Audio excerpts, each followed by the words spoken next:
John would have been the person that came the shortest distance if he ever found it. Uncle Gordy came all the way from Traverse City, as far as I know. He came the furthest. Aunt Sally couldn't make it. Everybody knows Sandy. Sandy, what a great friend she was to Cheryl.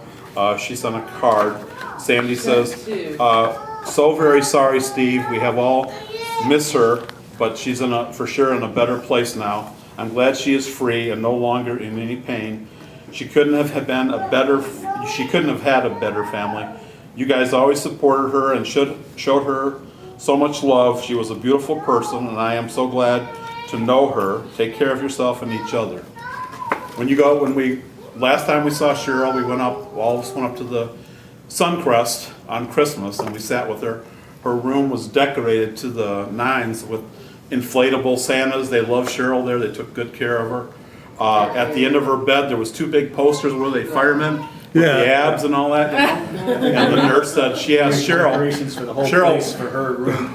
Yeah, they even it was two beds, but they never put anybody in there. They let her just be in that room by herself, and they took That's because great. they were switching all the halls now are one bedroom. But anyway, we were there on Christmas, and we said, "What's the deal with the firemen?" And the nurse said, "I asked Cheryl what she wanted for Christmas, and she said men." So anyway, we sat with Cheryl that day.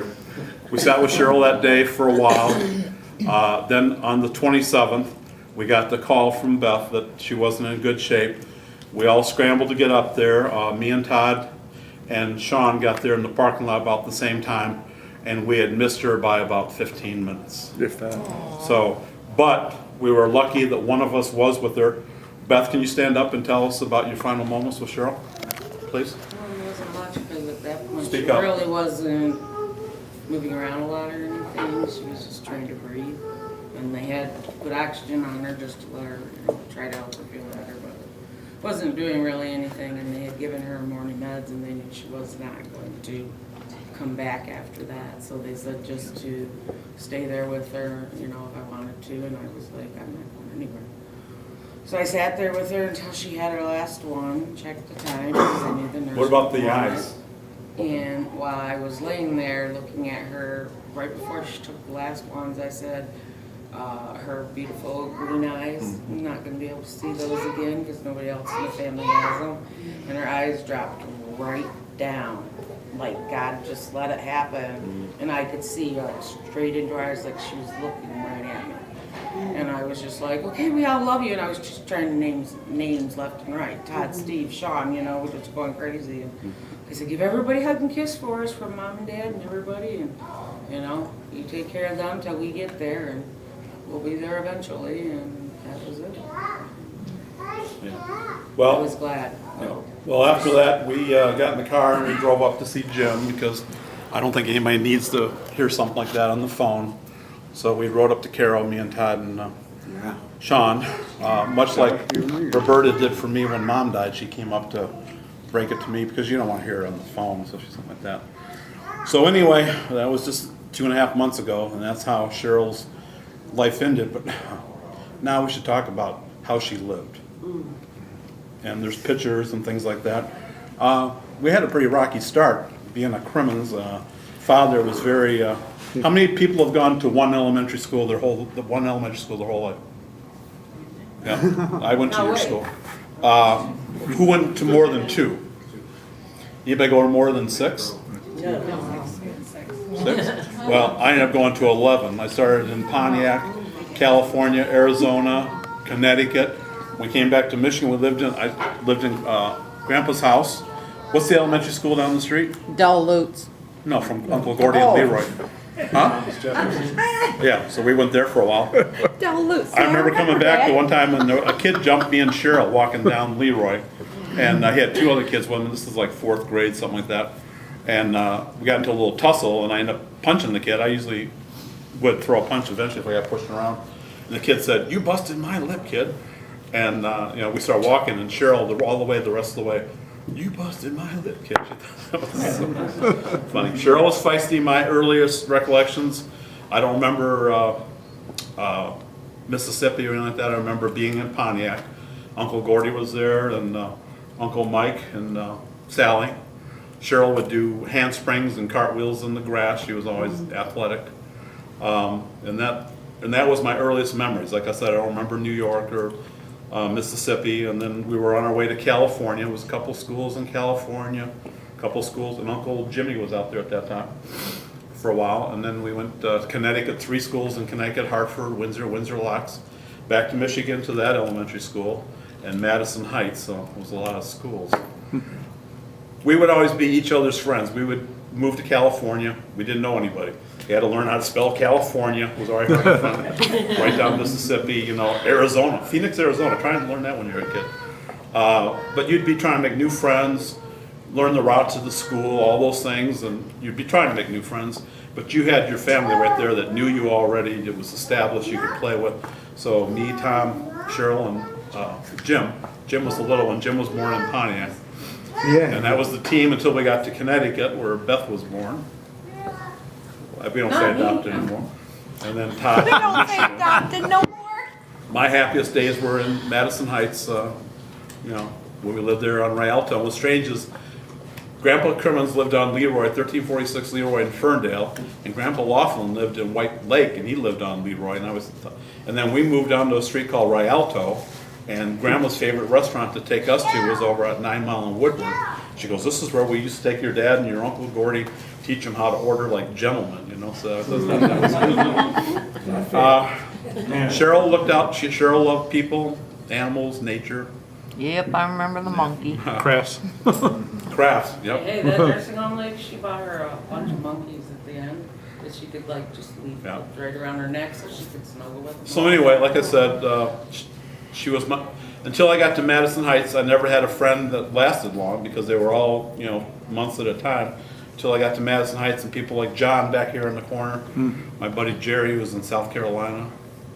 So, you know, we were a team, we were family, and we all loved each other. I did get on Cheryl's bad side a couple times. Twice. It was always a big mistake. When she made that face and bit her tongue and made that fist, I knew I was going to get my ass kicked. I've said that many times. Anyway, Cheryl, her life was cut short. I mean, she was only 62. And it was sad, but she had a lot of good years, a lot of good friends and family. So would anybody else like to say something about Cheryl at this time? Josh, did you want to say something? Sure. Joshua. I love you, man. I love you too, guys. All right. A lot of you know me, a lot of you only know me because of who I am. Well, that sounds silly. I know it. Everybody knows me, but a lot of people don't know our history. Growing up, my fondest memories, when I'd wake up at Cheryl's house on one of the bunk beds, and it was a good time. It was a great time. It made me feel like I was at home. Being at home in my house, 6 siblings, Cheryl's house was the cornerstone of our family. And I don't know if anybody thinks of people when they smell certain smells. Yeah, aromas. But one smell that always makes me think of her is crayons. She's got this big, huge pumpkin head that she still would have put all of that her, exact one. she'd put all the Crayola crayons or whatever crayons in it. When you go to Well, the colors, kids just eventually, get hit you with know, the they smell broke of them all crayons. up, so. And every time I smell those, I think of Cheryl and Cheryl's house. And one of the things my son asked me, "What is a memorial?" And I told him, "It's when you remember me." And it started doing a cascade of memories of things that Cheryl used to do that made me smile, or things that I would say to him now that originated from her. And one of the things, she would always give us a haircut. She'd give us a haircut, or she'd stand us up and trace our feet so we could go get shoes that were the right size and not have to take the kids. It works out awesome, I'll tell you. But she would always cut our hair, and at the end she'd be like, "All right, you're looking good, Buster Brown." And I'd think, who's this Buster Brown? But I was appreciative of the haircuts. And then another thing about Cheryl's house, it was a small house, and as a kid, things looked Yeah, huge when to you and your brothers and sisters brought us up to 15 in that. Right. She kept But hey. I don't even remember how we all slept there. I don't either. Yep. I don't know, but it was home. It was a nice spot. Home isn't just the structure that you're in, it's the It's a people feeling, that you're yeah. with, and it's the feeling that you have. And when Cheryl was in her prime, she was an awesome person. I loved her. She took in Melanie when Melanie needed a place to live. Like Beth took me in.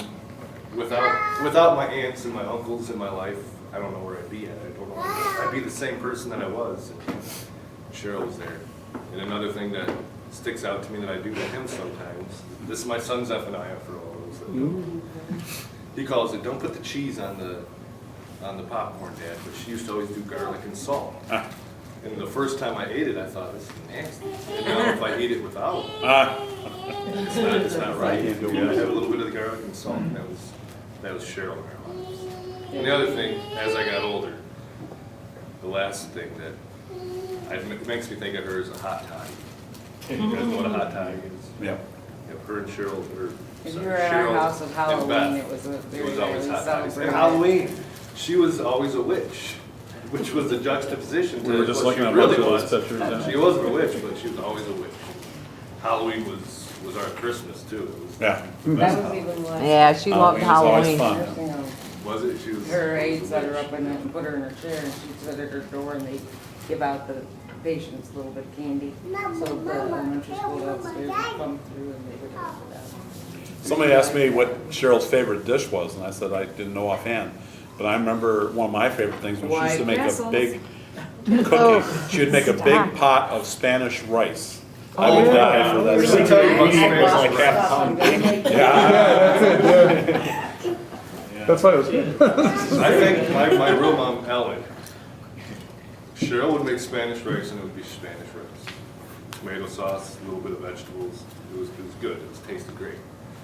There'd be weeks at a time at my house where we would have Spanish rice.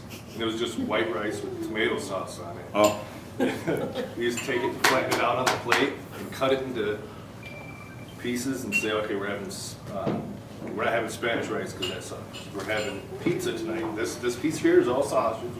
This is all cheese. It was a Spanish rice. Anyway, I love Cheryl and I think we miss all her. did. She is one of the longest surviving people to be diagnosed. Yeah, I thought that too, yeah. She was The a only fight. one so 62. far that passed her is Uncle Mike, died at 64. Right.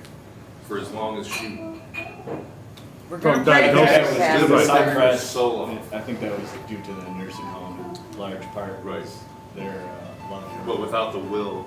Most of it. She There could have was gotten two a lot patients of there, other though, by the time she nursing left. homes that are so nice, They had the but they really took great care Yeah, she was of her. tough. Yeah, tenacious. You kidding? She'd call me up Todd. on the phone, and the lady at the front desk would be like, Cheryl wants to take out $300 Yeah, to buy jewelry. I'd let the Sean go now. Talking about. Apparently, they had these little stores that came and set up, and people would bring their own stuff. Plus, some of the people in the nursing home made stuff that they sold. But apparently, this was supposed to be real jewelry, and she had to have this one that had these silver with turquoise because that was her color for March or for May. And so she loved that. Remember She when we went took her- down there and she bought it, and I had to give the lady permission over the phone to give her. the Remember when money. we took her camping? Yeah. We took her swimming We took when her she could swimming. still get her on her feet. But we took her camping one year, and we had the dogs and the kids, and we're all in my screen tent, and all of a sudden this side wind comes through that the things are trying to blow away, and we got Cheryl in the wheelchair trying to get her out. Scott and Just Aaron got are her trying sat down with to her hold food all cut the up, screen ready tent to down, go. and it's totally blowing Him and away. Aaron. And If they hadn't held it up till we got Cheryl out and into the camper, she would have been part of that windstorm real big but we time. always enjoyed her. She used to come at least one day at camping, and Well, the one time we took her swimming, it was so hard, we could get her on her feet, got her in the inner tube, and we were really wrestling her, because she was dead weight. We put her back to the nursing home, and I said, now, she may have some bruisings, but it wasn't we were abusing her, we were trying to show her a good time, and they kind of looked her over, which is good, I guess they should look her over. But, Well, they do it when they send her out and yeah, I bring got, her back. towards the end, it was not even getting her out of the bed, because we used to take her from the bed to a bigger room, and we would all sit and watch movies with her. But we'd ask her, do you want to move, and she didn't want to. So anyway, Todd, did you want to say? I just, to everybody here, say thank you to Cheryl for all those years. You're the baby. She was kind of my surrogate mother. Yeah, Mom. Yeah, I had to She'll be say- missed. Sean, did you want to say anything before we break for We're sorry for your loss, brother. I Yeah. love you, man. Yeah, I mean, she was in pain for a long time, so. I think she kind of gave it up once she couldn't go line dancing anymore. I know, right? We would have tried, huh, Susie? Yeah, she did. Oops, scoot I down. Me can't and her believe used that to one time dance that all she the did time. have them dance so much. She danced at her Oh my 65th God. birthday Yeah, surprise I party. A expected little. That's her right, Yeah. that's to right. Sit down, Yeah. yeah, sit down. Like I said, that was the last time I saw Uncle She was Gordy and Aunt jamming. Dorothy. Yeah. So I'm glad they're, well, at least Gordy's here. Blood. So anyway, does anybody else have anything they want to say about Sweet Cheryl? And then there's like a buttload of food, I guess we Sean. should serve. Got a couple papers over there from hospice. Yeah, well, I Should told at them, any okay. point you need somebody to come talk to you, but we're all here for you. In the meantime, if you need it. Well, I think the most thing that, for me, I was glad It was just that, for counseling for somebody dying. yeah, we're not worried about that, we'll do that later. But I was glad that you were able to be there. I wish I could have been there. Like I said, I found out after Mom was gone. Now, Roberta happened to be with her dad, and Skip, when he passed, and say, all of a sudden you'd realize he had passed, and she said, I think my dad just went to heaven. Aunt Sally was with Uncle Al when he went. I think that's nice that you at least have family other than, staff or that with you, so I'm glad that you were there with her. They'll probably find me the next day or two, and then we'll be me. But anyway, I'm glad you're all here. Like I said, we should just go ahead and get started on food, and then we can talk about little stories about Cheryl amongst ourselves. I think we got the room till 2 o'clock, John? 4. Yeah. 4. We came in at 2 at 4. I almost sit down there. You want to dismiss tables or do ladies first? Ladies People- first? All right. Ladies first, wherever, I'm not in a rush. It's fine. But there's plenty of food. Thank you for coming. All right, Cheryl. Love all of you. Love you too. We would. Well, you're kind of behind. Yes, we already have to start.